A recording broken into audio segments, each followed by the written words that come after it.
रोज कोई सैलाब ने फसलात और मकानात को तबाह किया हुआ है और इलाके तकरीबन डूब चुके हैं।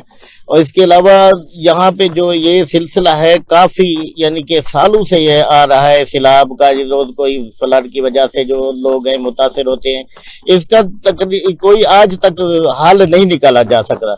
इस वक्त मौजूद है मेरे साथ मकामी सहाफ़ी इलियास रजा साहब, उनसे पूछते हैं इसका क्या हाल है और क्या हुकूमत को इक़दाम करने चाहिए। जी इलियास रजा साहब बताइएगा। जैसे आपने कहा कि काफ़ी अरसे से ये यहाँ पर ये सूरत हाल है, तो आपको बता चलूँ ये कोहे सुलेमान का ये पहाड़ी सिलसिला है जहाँ पर बलूचिस्तान का पानी भी इस इलाके को डैमेज करता है। और ये जो इलाके हैं इनकी कभी ये लोग पानी को तरसते हैं तो कभी ये पानी इनके लिए ज़हमत बन जाता है। तो यहाँ के लोगों की ज़रूरत जो चीज़ें हैं वो सिर्फ फसलात हैं और इनकी फसलात भी डूब चुकी हैं, इस टाइम इनके घर भी डूब चुके हैं। और अब यहाँ पर पहले भी कोशिश की गई है कि यहाँ पर डैम बनाया जाए, लेकिन कोई यहाँ पर इंतजाम नहीं किए गए कोई डैम की सूरत में। हम तो चाहते हैं कि यहाँ पर डैम बनाया जाए ताकि ये पानी ज़ाया ना हो। और ये पानी आप देखें ये पानी ज़ाया होकर जा रहा है, लोगों के नुकसान भी कर रहा है, जाकर ये दरिया सिंध में शामिल होगा। जी हमारे साथ सीनियर सहाफ़ी और यासिर इकबाल चौधरी साहब मौजूद हैं। आइए उनसे भी पूछते हैं कि क्या इसका तदारुक के लिए क्या इक़दाम किए जा सकते हैं और अपने तजर्बे की बुनियाद पर, जो कि काफ़ी अर्से से ये सैलाब की मॉनिटरिंग भी कर रहे हैं, कवरिंग भी कर रहे हैं, तो इनसे पूछते हैं कि क्या होना चाहिए। जी अब्दुल्ला, बहुत शुक्रिया, आपने बहुत अच्छा इशू उठाया।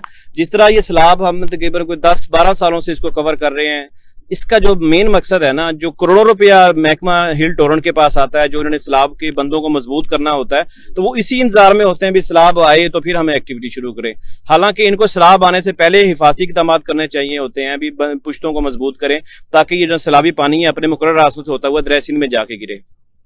जो मेन मसाइल जो उनसे हैं, इसको फिल फोर अभी भी अगर होश के नाखून ले हुकूमत इंतजामिया, इसको उनको बेहतर करना चाहिए ताकि सैलाब आने से पहले मजीद जो अगले साल अब दोबारा बरसात के मौसम आने से पहले सैलाबी पुश्तों को मजबूत करें ताकि ये पानी है लोगों की जरूरत में इस्तेमाल हो सके। हिल टोरेंट के जो इलाके हैं सैलाब के, वहाँ पे कई बार हुकूमत ने वहाँ पे डैम बनाने की कोशिश की, वहाँ पे डैम बनाया ताकि इस पानी को स्टोर करके जो गैर आबाद इलाके हैं लोगों के वो आबाद कर सकें।